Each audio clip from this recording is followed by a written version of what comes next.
क्या मांगे हैं? मैं आप लोग से आपसे पूरे विस्तार से जानना चाहता हूँ, कुछ लोगों को नहीं पता है, उस ऑडियंस को भी बताएं। देखिए, हमारी मुख्य 4 मांगे हैं।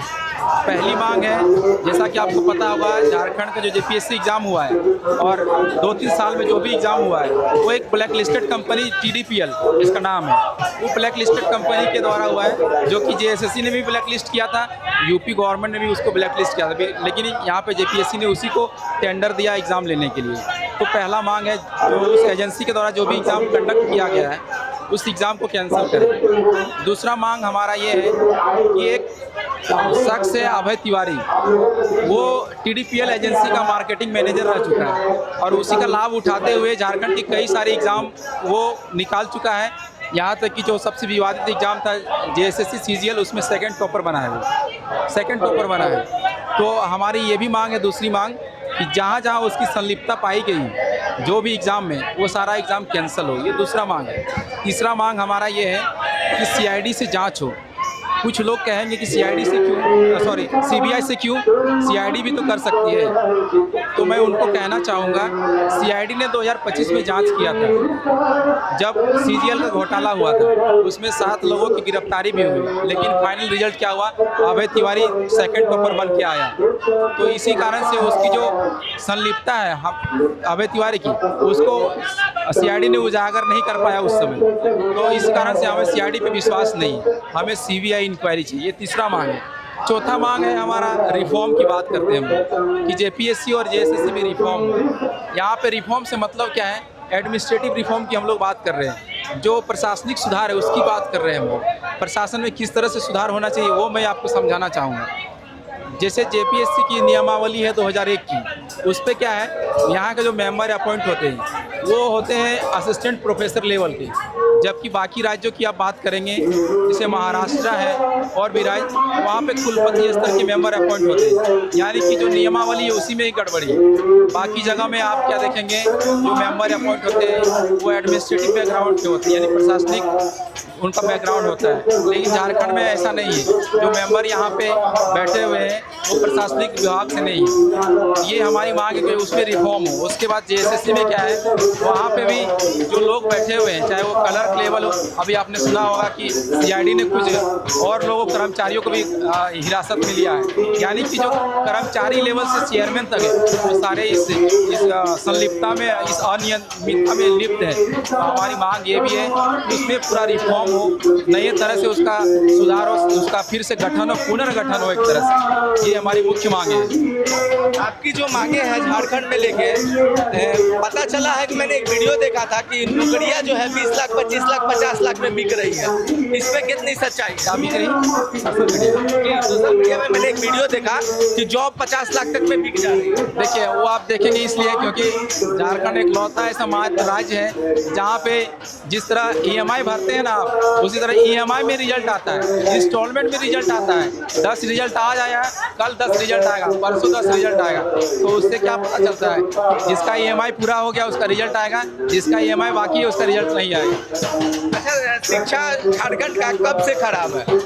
देखिए, शिक्षा की बात करें खास तौर पर, ये यहाँ जो जिसपे जो सबसे बड़ी संस्था है यहाँ पे नियुक्ति करने वाली, जेपीएससी, जहाँ से लोग अधिकारी बनते हैं, वीडियो सीओ बनते हैं, जेएसएससी जहाँ से लोग सीजीएल में जाते, बड़े बड़े ऑफिसर बनते हैं, क्लर्क लेवल के ऑफिसर बनते हैं, वहाँ पे ये आज की समस्या नहीं। बहुत लोग सोचते हो कि ये 14वीं जेपीएससी का मामला है, 25वीं सीजीएल का 2025 का मामला नहीं। ये जब से झारखंड निर्माण हुआ है तब की समस्या है और ये 26 वर्षों से यहाँ के युवा संघर्ष कर रहे हैं। तो इसलिए नया समस्या नहीं, ये ज्वालामुखी की तरह आज विस्फोट हुआ है। ये संघर्ष लोगों के दिल में दबा हुआ था, जो उसका कारण बना है 14वीं जेपीएससी। ये बस एक मोहरा है जिसका परिणाम आपको लगता है कि 14वीं जेपीएससी का ये कारण 14वीं जेपीएससी ने, ये जितनी जेपीएससी हुई अभी तक झारखंड में, सब जांच के घेरे में है, विवाद में है। और चाहे आप सीजीएल की एग्जाम ले, झारखंड होमगार्ड की परीक्षा ले, आंसू पालिक की लिपि ले, जेटेट के लिए सहायक आचार्य के सबसे दुर्भाग्यपूर्ण स्थिति झारखंड में या पूरे विश्व में देखने को मिलेगा, जहाँ पे नियुक्ति पत्र रिटायरमेंट के बाद मिलता है। तो ऐसा एक होता मात्र राज्य है झारखंड, जहाँ पे ये सब कहानियाँ आपको वीडियो देखा था कि नियुक्ति पत्र जो है रिटायरमेंट के बाद दिया गया है, वो झारखंड के किस जिले की थी? हाँ, उसके बाद आप ये देख सकते हैं जो सीजीएल की परीक्षा है वो वैकेंसी 2015 में उसका नोटिफिकेशन आया था और वो कंप्लीट कब हुआ? 2025 में हुआ। कंप्लीट भी हुआ तो कैसा? विवादित और भ्रष्टाचार से लिप्त अवैध तिवारी से लोग उसमें संलिप्त हैं। 25 लाख, तो आप सोशल मीडिया पे क्यों नहीं जाएगा ये बात कि ये 25 लाख में नौकरी बिक रहा है, 40 लाख में बिक रहा है? ये जाहिर सी बात है, बिकेगा, रियलिटी है, इसलिए वो सोशल मीडिया में दिख रहा है, क्योंकि सोशल मीडिया में वही दिखता है जो। ये बताइए, जंतर मंतर पर प्रोटेस्ट हुआ ही, कांग्रेस के राहुल गांधी जी, केजरीवाल जी, तमाम बॉलीवुड के सोनाक्षी सिन्हा जी, तमाम लोग बॉलीवुड किया है, कॉकरोच का सपोर्ट किए। आप लोगों को किन किन से सपोर्ट मिल रही है झारखंड में? देखिए, हमारा जैसे कि वहाँ पे आप देखेंगे कोड ऑफ कंडक्ट भी लिखा हुआ है, कोड ऑफ कंडक्ट लिखा हुआ है। यहाँ पे क्या है, हमारी जो कोड ऑफ कंडक्ट में है कि आप किसी भी धर्म से हो, किसी भी जाति से है, किसी भी राजनीतिक पार्टी से है, आपको अगर नैतिक सपोर्ट यानी कि आपको इथिकल सपोर्ट करना है तो आपका हम स्वागत करते हैं। आपको यहाँ पे बोलने का मौका दिया जाएगा हमारे पक्ष में, लेकिन अगर आप यहाँ से किसी तरह का धार्मिक बयानबाजी करते हैं, किसी का गाली गलौज करते हैं, किसी तरह का राजनीतिक बयानबाजी करते हैं तो हम लोग इसको अलाउ नहीं कर रहे हैं, ठीक है। और यहाँ पे हम लोग सभी पार्टी का, सभी जो राजनीतिक दल है, सभी से हम लोग स्वागत करते हैं कि वो यहाँ पे आएँ, हमारा समर्थन करें, नैतिक समर्थन करें। तो हम लोग सबका स्वागत करते हैं, जैसा कि लोग आ भी रहे हैं, कांग्रेस के भी लोग आ रहे हैं, बीजेपी के भी लोग आ रहे हैं, जेएमएम के भी लोग आ रहे हैं, हर पार्टी से लोग आ रहे हैं नैतिक समर्थन के लिए। और ये सिर्फ झारखंड से नहीं, पूरे देश से हमें समर्थन मिल रहा है। आज आप जिस भी सोशल मीडिया में खोलेंगे, जहाँ भी न्यूज़ चैनल खोलेंगे, सिर्फ झारखंड के बारे में ही दिख रहा है। झारखंड एक समय था जब गुमनाम था, लेकिन आज ये झारखंड का युवा जाग गया है और इस सवेरे, नए सवेरे के जो आगाज़ हुआ है पूरा दुनिया देख रहा है, पूरा देश देख रहा है। और ये सिर्फ, मैं तो ये भी कहना चाहूँगा, कल मैंने एक इंटरव्यू दिया था द गार्जियन का। द गार्जियन आपको पता होगा ये इंटरनेशनल मीडिया है, ये सिर्फ बात भारत तक सीमित नहीं रह गया, ये आप इंटरनेशनल मीडिया तक पहुँच गया है। इसलिए आप बदलाव आप देखेंगे और बहुत जल्द देखेंगे बदलाव। कितने दिनों से ये लोग अनशन पर बिना खाए पिए बैठे हैं? देखिए, यहाँ पे जैसे कि यहाँ पे 2 मंच है, हालांकि उस मंच के बारे में मैं नहीं कुछ बोलना चाहूँगा। हमारा जो छात्रों का मंच है, छात्रों का मंच का मैं बात करने आया हूँ। देखिए, छात्रों का मंच हम लोगों ने 12 दिन तक हम लोगों ने देखा कि सरकार की तरफ से किसी तरह का कोई ये नहीं आया, मतलब जो अगुवाई होना चाहिए था, 12 दिन तक कोई अगुवाई नहीं हुआ। तो हमारे 4 छात्र हैं जो उन्होंने जल और अन्न सब त्याग दिया। अगले 24-25 घंटों से वो लोग अनशन पे हैं। पहले वो अनशन में नहीं थे, लेकिन जब उनका सब्र का बांध टूट गया, वो देखे कि सरकार वार्ता के लिए नहीं आ रही, तब वो उन्होंने थक हार कर अनशन पर वो बैठ गए। क्या लगता है कि उनकी जीत होगी या ये सिस्टम की जीत होगी, करप्ट सिस्टम की?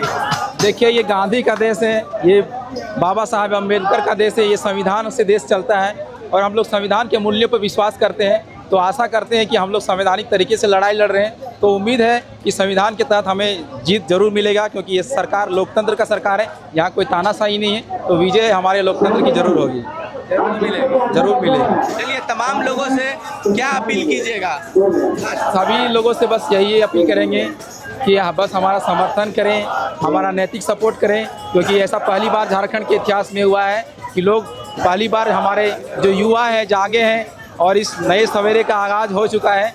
इस आगाज़ को हम लोग सफलता के मंजिल तक पहुंचाएं, बस यही हमारा लोगों से रिक्वेस्ट है। चलिए, बहुत बहुत धन्यवाद।